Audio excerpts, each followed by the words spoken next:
The Super Bowl is finally here. Philadelphia just got some great news regarding the flu that was floating around the locker room right in time for kickoff.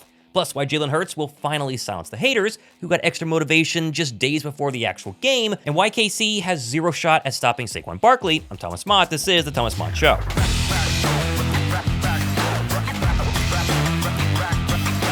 Well, 2 weeks of endless media nonsense, overblown news reports, and ridiculous takes on both the Birds and Chiefs have finally come to an end. All that's left now is the actual game to decide who wins Super Bowl 59. But of course, not before two final hilarious moments from the week leading up to the Super Bowl, starting with ESPN's Get Up panel the past 2 days, all picking the Chiefs on February 6th, and then flipping around and all picking the Eagles on February 7th.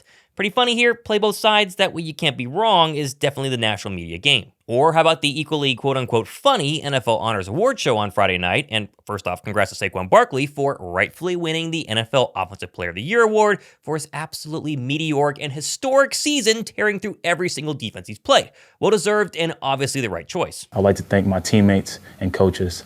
You can't be great without the greatness of others, one of my favorite quotes, and you definitely can't accomplish awards like this without the big boys up front. Sadly, though, that was the last award NFL voters actually got right because the rest of the Eagles got completely snubbed. For instance, Vic Fangio finished third in the Assistant Coaching of the Year voting following his defensive masterclass, taking the Birds' 29th ranked total defense in 2023 to number 1 for the entire NFL in 2024, receiving 3 less votes than the Lions' Aaron Glenn, whose defense was 5 points worse than Philadelphia's, is pretty unreal. Or how about Nick Sirianni finishing outside the top 5 in Coach of the Year voting behind Kevin O'Connell, Dan Campbell, Sean Payton, Andy Reid, and Dan Quinn. Moral of the story, the voters for this award didn't really watch the coaching, or I guess Philadelphia, at all. Not to be outdone, how about Zach Bond finishing 5th in Defensive Player of the Year voting behind names like Trey Hendrickson for some reason? Did anybody actually watch Zach Bond play this year? The guy was absolutely one of the best, if not the best defensive player in football. And then, of course, finally, Quinyon Mitchell finished 28 votes behind Jared Verse for Defensive Rookie of the Year, despite Verse not registering a single sack in the final 8 regular season games for the LA Rams. But the good news is those are just awards, and in the end, virtually meaningless, because what actually matters is the hardware you get for winning on Sunday.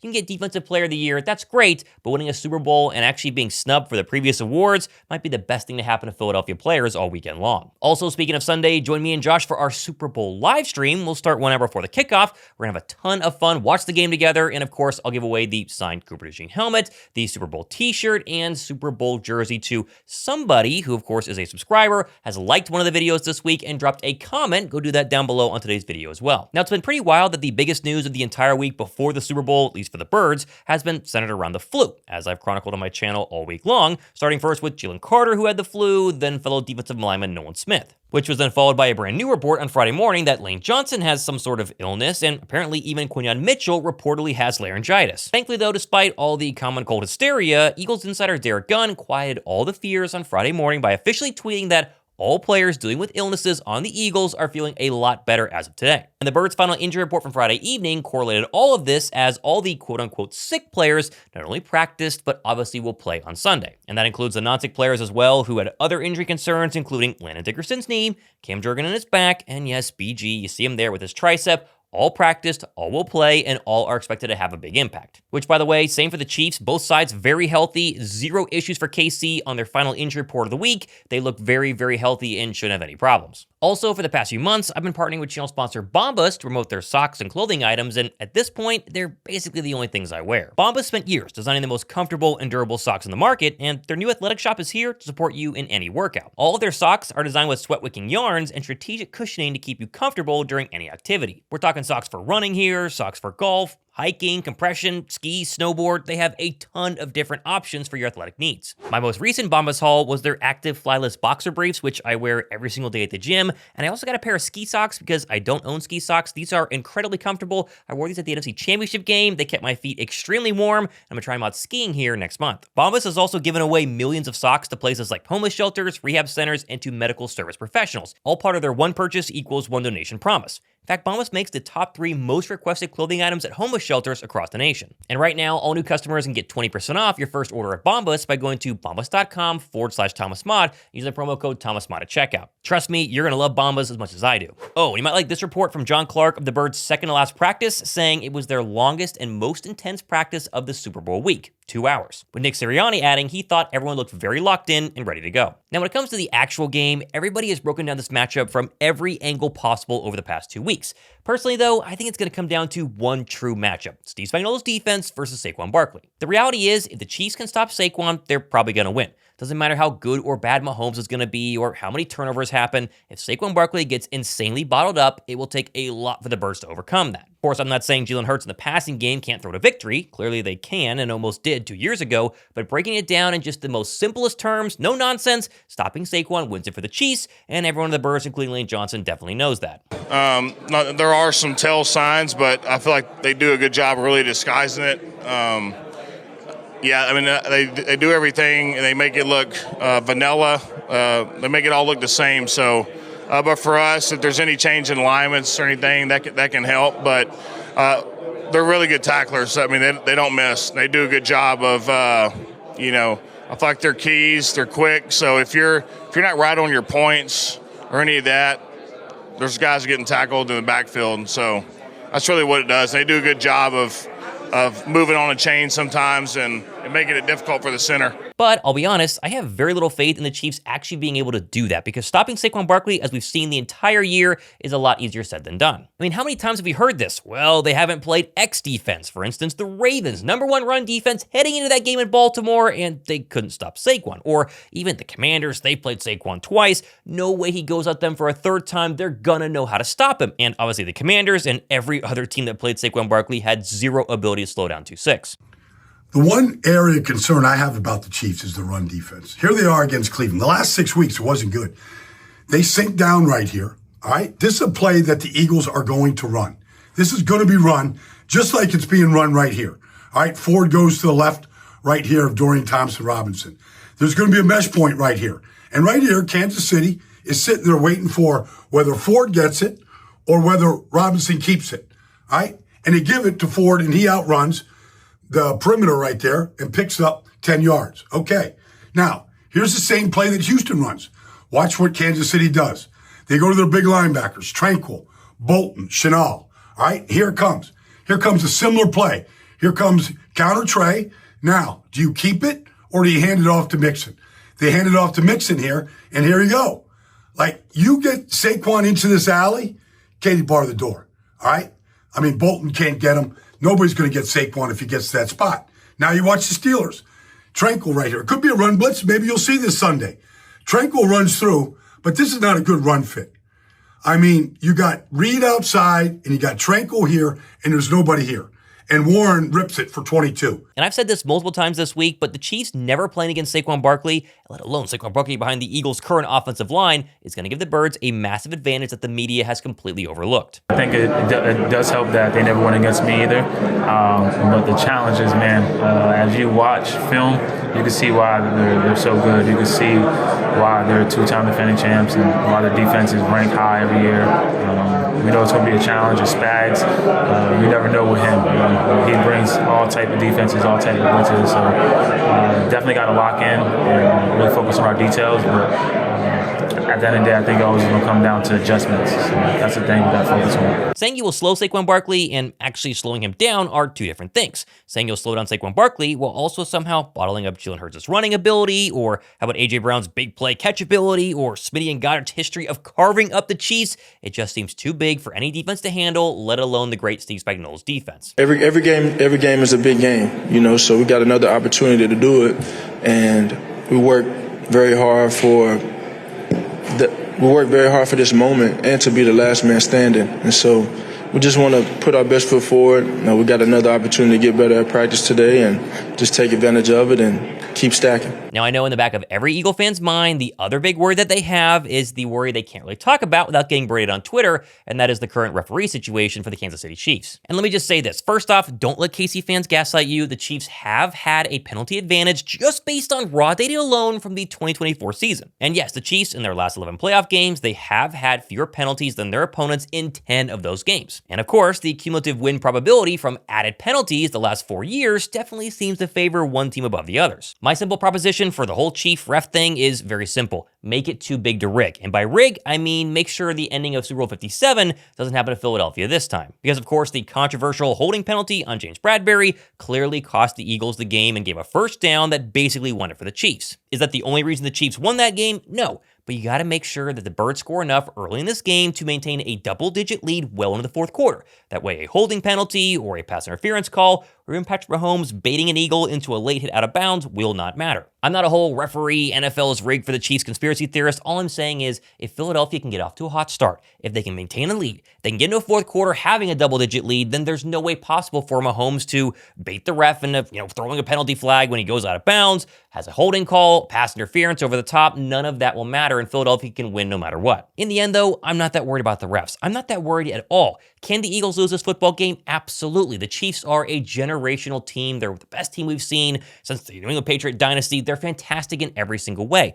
But the Birds are just better. On paper, Philadelphia matches up better. They have better players, they have better position groups, and they should win this football game. That's why I picked them during my live stream with Josh Davis earlier this week to win 31-21. And I stand behind that. Philadelphia is going to win by double digits, and I think Eagle fans are going to love the result. It's the Chiefs. And Andy Reid having 2 weeks is nothing to go ahead and write home about. And Steve Spagnuolo has locked in on something that they're going to try to figure out to stop Saquon Barkley. Now, whether it's successful or not, we've seen, 18, 19 other teams at this point be unsuccessful. Play people twice, though, so more like 15 other teams. But still, it's going to be interesting. I think the early parts of this football game are going to tell us a lot, right? How well is the Eagles defense prepared to slow down Patrick Mahomes? Can they get to Patrick Mahomes and actually sack him? Because if they do, I mean, the blueprint is there, right? We talk about the Chiefs winning all these Super Bowls in the course of Patrick Mahomes' career. They have lost one. Back in 2021, Mahomes was a lot younger, but that was Brady and the Bucks, and they got to Mahomes a ton. They did not allow anyone to run the football from the Chiefs side, and they ran the football with Leonard Fournette for 155 yards. And so that's the blueprint. Run Saquon, get over 100 yards for him, get Patrick Mahomes on the ground, and Philadelphia should win pretty comfortably and have a nice lead in the fourth quarter. That way, no shenanigans that people like to talk about, whether true or not, can actually come true. So I think it is interesting, though, Josh. Chiefs have not played Saquon Barkley. Like the Chiefs have not played against Saquon Barkley in his professional career. Now, there might be one or two players who's come over in free agency, I don't know the exact number, that have played against Saquon, but it's virtually no one on that roster has seen what Saquon is capable, let alone Saquon Barkley behind this offensive line. My big concern for the Commanders and the Rams in the postseason was, okay, they've seen Saquon before. How are they going to adjust the second and third time that they play him? Didn't turn out to matter, but the Chiefs haven't seen him. And so I think it's going to be a massive upside. When you actually play against Barkley, it's completely different than just game planning against him for the past 2 weeks. Yeah, I'm glad you brought that up because there's a level of difference when you see him in person, let alone just on the football field, but just see him in person. It's kind of like, okay, well, this dude's a little bit different than what you just as advertised on TV, but like more so. And so, you take that combined with the fact that the Chiefs running game, that I think is a bigger point than some people might realize, because it's like, well, hey, just shut down Patrick Mahomes and Andy Reid. For one, that's easier said than done, but also it doesn't necessarily come down to that. I think it's more so make them one-dimensional. Just make sure that running game cannot offset a little bit. If they're going to throw, 40 times in the game, then you live with that. You just accept the fact that, say, you cannot run the football on us. And especially if the Eagles stay in nickel. Like, that's the big thing for me, because the Eagles love to play nickel, obviously. So, I mean, Cooper DeJean, the big mismatch there. But the Chiefs like to use a ton of two tight end personnel. And so when you have that sometimes mismatch, you go, well, can they run the football better on it? But so far we've seen, and, the Chiefs maybe hopefully get proven wrong on this, but you can't really run when Cooper DeJean's there because he's a hybrid type of linebacker. You move him into the box, he can help stop the run. When he's in pass protection or pass coverage, maybe it's against Travis Kelce, maybe it's against another receiver, but the versatility that he has is a night and day difference maker. So again, I think you make them one-dimensional there, and that's what the pass rush continues back. The field is going to be night and day better. I mean, how many times are we getting questions of like, hey, what about the field? What about? It's not going to be grass, so that's a benefit in itself. Like this squad, we played the highlight to start this show here of Dallas Goedert and the big catch that he had in New Orleans. It's a little bit ironic that probably the best performance, at least in terms of like yards and points, from Vic Fangio's defense was against New Orleans in this same dome. So, on turf with this squad, good footing, I'll take my chances. A lot better than Arizona 2 years ago. Well, and Philadelphia's 5-0, I think, this season inside, in domes, on synthetic turf. And it's like, okay, well, this really is what a Super Bowl is supposed to be. 2 years ago, the turf wasn't great for either side, and that's always the excuse Chiefs fans make, and that's totally fair. You go back and watch the Chris Jones film from that Super Bowl, and he did virtually nothing, whether it was the Eagle O-line blocking him well, or he too, like Hassan Reddick and the rest of the guys, couldn't get off the football and actually go get the quarterback. You want as neutral of a playing field as humanly possible, and Philadelphia is going to get that this time around. And their defensive line, they're dominating right now, Josh. I mean, they're playing such good football, and I really do wonder what the Chiefs' plan is for Jalen Carter. And if they really want to double him, then Milton Williams, Josh Sweat, potentially going into his final game as the Philadelphia Eagle, because he will get a massive contract somewhere else. Same for Milton Williams, honestly. Nolan Smith, Jalen Hunt. Can one of them be the guys to get after Patrick Mahomes and make his life hell all game long? Because we've seen, Josh, if Philadelphia gets off to any sort of lead this season, I don't know the exact number, but they're dramatically favored to win a game if they get a 7-point lead early, a 10-point lead early, a 14-point lead early. If this thing's 20-7 at halftime, you got to feel really good about Philadelphia's chances just because they have those edge rushers and Saquon Barkley in the fourth quarter, even with Patrick Mahomes being on the other side of the football field. Yeah, it's let's just say if you get to the same type of situation, like if we're at halftime, and let's just, hypothetical here because that's where we're at, but if it's 24-14, if it's the same score as what it was 2 years ago, it is a drastic difference, because in that Super Bowl, Miles Sanders could not do anything. Your running game could not do anything. Jalen Hurts every once in a while, but it was more so of a scramble and him trying to take off and gain some yards. You didn't have a full-blown all right, hey, you know what? We need to milk some clock. We need to run the football. We need to take a little bit longer of a drive here. Yeah. You didn't have it. And so, you get a 10-point lead. I mean, heck, take that at halftime. I get it. I know. Patrick Mahomes, the stats are ridiculous. It's crazy in the fourth quarter, comebacks and all that. But it's just a little bit different having Saquon Barkley with this offensive line. And by the way, I'll get to the super chat here in a second. We do also, as much as we will give some praise, we'll give some criticism. How about Nick Sirianni? He deserves some credit for the Mekhi Becton story or status. Whether it was full blown him, he kind of walked it back. Well, it was a joint effort, but hey, Jeff Stoutland says that was Nick Sirianni's idea first. Then he said, "Let's go with it." But I give Sirianni some credit. That's pretty good. Sirianni's right up there with Jalen Hurts in terms of completely being able to shut down any sort of negative narrative on him for a pretty long time. Now, obviously, Doug Peterson won a Super Bowl and did get fired a couple of years later, but he still had a little bit of padding in between winning that Super Bowl. And of course, the quarterback thing all, fell into oblivion. It's a story for another day. But if Jalen Hurts wins the Super Bowl, Josh, then all the conversation that we hear on and off from the media this season, the past season, the season before, can he play, can he not play? It should die. Doesn't mean it will die, but it should die a lot more than where it's currently at, right? I mean, it's like 60% now, should come down to like 20%. Maybe if he has 5 straight bad games, you bring it back up, but whatever. Same goes for Nick Sirianni. Sirianni can become an NFL head coach who in his first 4 seasons has been to 2 Super Bowls and won one. I mean, that is his extremely rare class. He has an incredible win-loss percentage, and despite the goofiness, despite the perception of a vanilla offense, that all goes to the wayside for a very long time if Nick Sirianni wins the Super Bowl. I mean, just the potential this football team has to not only win this weekend, but then reload in the offseason, which we dive right into on our channels as soon as the season ends, and gear up for another big run. They are built to win this game and win the next couple of, deep playoff runs that they potentially could have over the next couple of years. And Nick Sirianni and Jalen Hurts can further solidify that legacy and their ability to do that if they win it on Sunday. There's a reason that Dallas wants to be like Philly, and they make those comments. You got to be the best, you got to beat the best. They can't really even get to playoffs or certainly win those games to get further, but they want to copy it. They just can't quite do it like Howie does and team building. I do remember whenever we made the Super Bowl back in 22, whenever it was the whole comment of the Eagles, they sold out, to win, or 20, like they're only, 1 year, they're going to have this big downfall because they have all these guys that are going to be gone. You're not going to be able to sign everyone, all this other stuff, right? Because Dallas and others, but Dallas in particular, were saying that was going to be the case. And you're sitting there going like, well, not necessarily, because we have Howie Roseman as a GM and not Jerry Jones. Yeah. There'll be a difference. Whereas if you have Jerry Jones who does not know how to manipulate the cap and take advantage, sure. But the thing that I love is you take a look at this team, and the youngest defense in the NFL, gotten better throughout the season, set up for success, as you mentioned, an opportunity in the draft and in free agency. You could take care of business with some of your guys like a Zach Bond, like a Mekhi Becton, if you sign those guys back, and you have Jalen, you have A.J. Brown, you have Smitty, you have guys locked up for the future as well. It's a night and day difference from what some teams go, well, they sold out just to try to win it this one time. as you mentioned, though, the window is a lot bigger than just saying, okay, it's this year. So even with that being said, though, take advantage, get this one done, kind of slow up. I don't know if it completely does, but at least slow up this three-peat, this dynasty of Kansas City, and then let's try to make more of a run there. But first one's first. Fanny, we do appreciate the 2, though. Says Nolan Smith equals 2 sacks. Bond equals 2 turnovers. Game, set, match.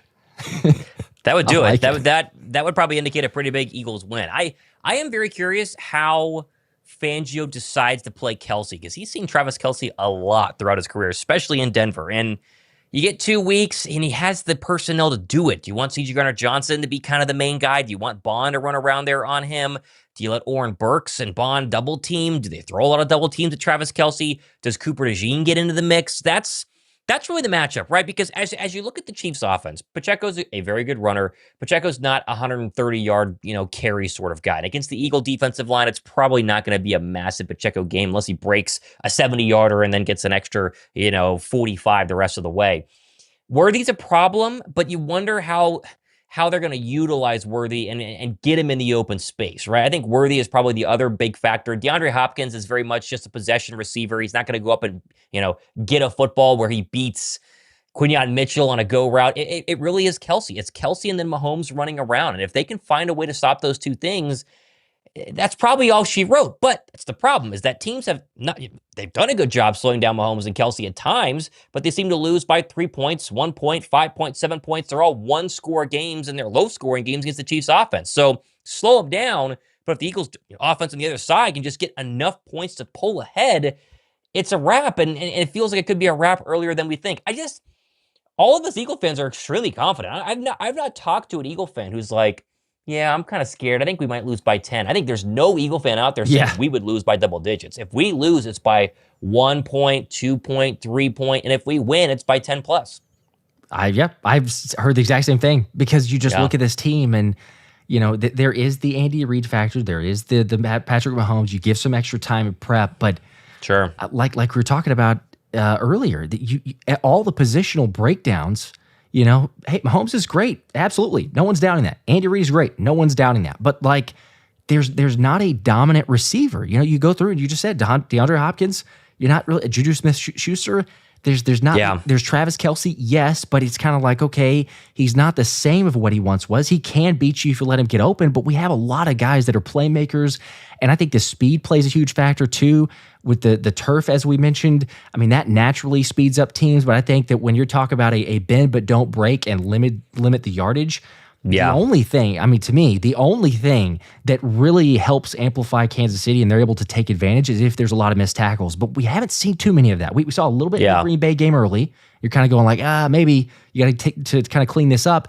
And then since then, they've been rock solid. Throughout the playoffs, most of the regular season they were. So it's like they play with speed as it is. If they make tackles, I don't know how. And then again, it goes to the offensive side of the football. But I think that this team has continued to gain momentum. What Jalen did against Washington, I know it was Washington. It's not Kansas City, but still he gains the confidence there too of throwing the football. The offensive play calling you saw from Kellen Moore, I get it. I feel like that there's part of me that I'm like, 24-20 was earlier in this week, and that's where I was leaning for the score. But the more that we go on, the more that I look into it, I'm like, I just don't know. I feel like it could be a 10-point spread or more. It just feels that way. We'll see. Turnovers obviously are going to be a big factor early on. You saw in the Green Bay Packer game, for instance, where Philadelphia was really a better team all game, but Jalen throws that early pick. They have a very slow start and get behind the sticks, and you're like, okay, can they speed things up? And obviously they've done that multiple times. But if you can play clean football and do really what they did the entire first half, minus the Jalen fumble in Super Bowl 57, they went right down the field on that opening drive, converted a couple of third downs, and eventually punched it in at the goal line. You do the exact same thing. Put that defense out there and let these guys go eat. It's just so hard to underestimate or to realize just how good Jalen Carter can be in this football game. Jalen Carter can really be the difference maker and giving that internal up the gut pressure on Patrick Mahomes early and often, and hopefully make him run for his life, because we see Mahomes do that and make a lot of very clutch plays, but make him run for his life and then get him on the ground, push him out of bounds, make him throw incomplete passes. It's going to be fun. It's going to be fun. I'm not nervous yet, which is weird. I thought I would be nervous by now, but I think the 2 weeks have kind of drug on for so long that I'm sure Sunday I'll be nervous, but right now, I mean, it just feels like a typical week. Score prediction puts you on the spot as always. Oh, but I hadn't even thought of one. Wednesday. So I'll give you a split second as I just make sure to get the total, the last up to date total on a Wednesday, which again it'll change. Do they get to 30? That's the question. And I've asked that every single time in the postseason. Yeah, it's 1.5, and then in our favor. The total is 49. So Okay, 49. Chiefs -1.5. Yeah, I think they get to 30. I think that you know what? Okay. You know what? I have asked this question every single time. Will they get to 30 versus the Commanders? What about the Rams? Yeah, they will get to 30. I'm going. It's either 31-21 or 31-24. Do I want double digits or not? I'll go 31-21. How about that? 31-21. I want a double-digit win. I want right. a double-digit win. 31-21.